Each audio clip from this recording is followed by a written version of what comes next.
Tekma je bila zelo težka, nasprotnik nas je malo presenetil, ker je bil toliko agresiven.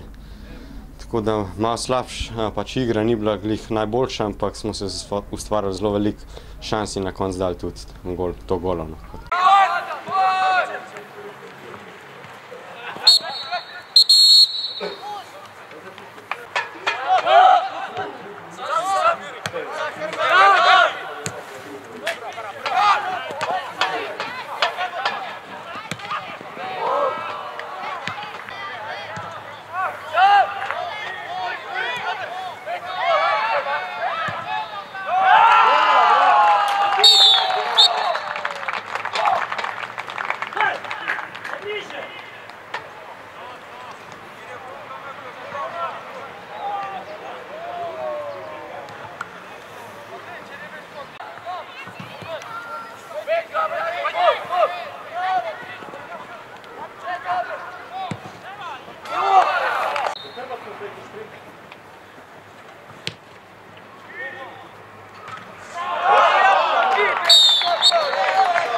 Ja, zadnja linija je na začetku pač delovala dosti dobro, pol na koncu smo spustili ene par šans, ki bi oni lahko izkoristili, samo na koncu pač nismo prijeli zadetka.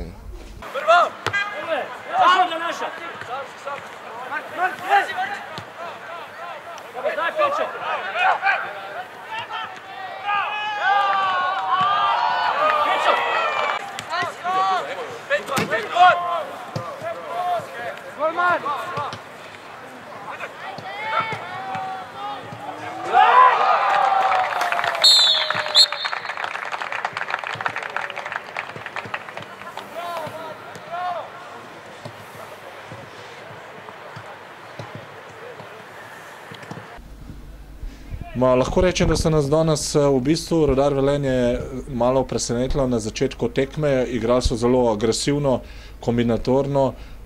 Mislim, da smo potem morali vse svoje moči noter dati. Na koncu smo zasluženo zmagali, ampak po tabeli, ki jo zaseda trenutno Rudar Velenje, mislim, da si zaslužil kakšno višje mesto.